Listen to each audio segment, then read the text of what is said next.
వచ్చే ఎన్నికల్లో టీడీపీకి ఒంటరిగా పోటీ చేయలేని దీనావస్థకు ఆల్రెడీ తీసుకుపోయిన చంద్రబాబు నాయుడు కాంగ్రెస్ కాళ్లావేళ్లా పడేందుకు తోచిన ప్రయత్నం చేస్తున్నారు.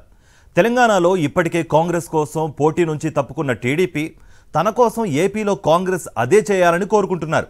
తెలంగాణ ఎన్నికలకు ముందే కాంగ్రెస్లోకి పంపిన తన స్నేహితుల ద్వారా మాట తీసుకున్న చంద్రబాబు ఇప్పుడు కాంగ్రెస్ సీనియర్ నాయకుల వెంటపడుతున్నారు. బెంగళూరు విమానాశ్రయం సాక్షిగా కాంగ్రెస్ టీడీపీ బంధం బయటపడింది. టీడీపీ అధ్యక్షుడు చంద్రబాబు కర్ణాటక పీసీసీ అధ్యక్షుడు డీకే శివకుమార్తో ప్రత్యేకంగా సమావేశమయ్యారు. తెలంగాణ ఎన్నికల్లో కాంగ్రెస్ కు టీడీపీ పూర్తి సహాయ సహకారాలు అందించిందన్న వార్తల నేపథ్యంలో డీకే శివకుమార్ చంద్రబాబు భేటీ రాజకీయ ప్రాధాన్యతను సంతరించుకుంది. చంద్రబాబుకు ఎదురుపడ్డ డీకే శివకుమార్ చంద్రబాబు చేయి పట్టుకుని సెక్యూరిటీకి దూరంగా తీసుకెళ్లారు. అక్కడ వారిద్దరూ ఏకాంతంగా కొంతసేపు మాట్లాడుకున్నారు. వారిద్దరూ ఏం మాట్లాడుకున్నారు అనే దానిపైన రాజకీయ వర్గాల్లో జోరుగా చర్చ నడుస్తోంది. ఇటీవల తెలంగాణ ఎన్నికల్లో కాంగ్రెస్ కు తెలుగుదేశం పార్టీ అంతర్గతంగా సంపూర్ణ సహాయ సహకారాలు అందించింది. టీడీపీ క్యాడర్ కు కాంగ్రెస్ కు ఓట్లు వెయ్యాలని చంద్రబాబు సూచించారు. కాంగ్రెస్ నాయకుల ప్రచారాల్లో టీడీపీ నాయకులు కార్యకర్తలు పాల్గొనాలని పిలుపునిచ్చారు. కాంగ్రెస్ టీడీపీ జెండాలతో రెండు పార్టీల కార్యకర్తలు బహిరంగ సభల్లో కనిపించారు. ఇక తెలంగాణ ఎన్నికల ఫలితాల రోజున గాంధీభవన్ దగ్గర కూడా టీడీపీ కార్యకర్తలు తెలుగుదేశం పార్టీ జెండాలతో హల్చల్ చేశారు. తెలంగాణ ఎన్నికల బాధ్యతను డీకే శివకుమార్ దగ్గరుండి పర్యవేక్షించారు.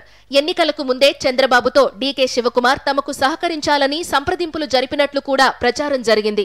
ఈ నేపథ్యంలోనే డీకే శివకుమార్ బెంగళూరు ఎయిర్పోర్ట్లో చంద్రబాబును పక్కకు తీసుకువెళ్లి ఎన్నికల ఫలితాలపై కాసేపు మాట్లాడుకున్నట్లు తెలుస్తోంది. ఇదే సమయంలో ఏపీలో కూడా టీడీపీ కాంగ్రెస్ ఒక అవగాహనతో ముందుకు వెళితే ఎలా ఉంటుందనే చర్చ కూడా వారిద్దరి మధ్య వచ్చినట్లు టీడీపీ వర్గాలు పేర్కొంటున్నాయి. వచ్చే ఎన్నికల్లో కాంగ్రెస్ పార్టీ తరపు నుంచి టీడీపీకి అన్ని సహాయ సహకారాలు అందిస్తామని హామీ ఇచ్చినట్లు తెలుస్తోంది. కాగా కాంగ్రెస్ పార్టీకి చంద్రబాబు స్నేహం ఈనాటిది కాదు. వైఎస్ జగన్మోహన్ రెడ్డిపై అక్రమ కేసులు పెట్టించి జైలుకు పంపినప్పటి నుంచి చంద్రబాబు కాంగ్రెస్తో చీకటి బంధాన్ని కొనసాగిస్తున్నారు. అది కాస్త 2019 ఎన్నికల్లో బట్టబయలైంది. మోదీకి వ్యతిరేకంగా సోనియా గాంధీతో చంద్రబాబు చేతులు కలిపారు. కాంగ్రెస్ తరపున దేశవ్యాప్తంగా ప్రచారం చేశారు. సోనియా రాహుల్తో కలిపి వేదిక పంచుకున్నారు. ఎన్నికల్లో యూపీఏ దారుణమైన ఓటమి తరువాత కేసుల నుంచి చేసిన అవినీతి నుంచి తప్పించుకునేందుకు ప్రధానమంత్రి నరేంద్ర మోదీ అమిత్ షా కాళ్ల చుట్టూ తిరిగారు. అవసరం తీరిన తరువాత ఎవరినైనా పక్కన పెట్టే చంద్రబాబు మళ్లీ కాంగ్రెస్ పార్టీతో స్నేహం చిగురిస్తున్నారనే చర్చ నడుస్తోంది. ఈ బంధాన్ని ఇలాగే కొనసాగించి వచ్చే ఎన్నికల్లో కాంగ్రెస్ పార్టీని తమతో కలుపుకుని ఎన్నికలకు వెళ్లాలని ఆలోచనలో చంద్రబాబు ఉన్నట్లు టీడీపీలో అంతర్గతంగా టాక్ వినిపిస్తోంది.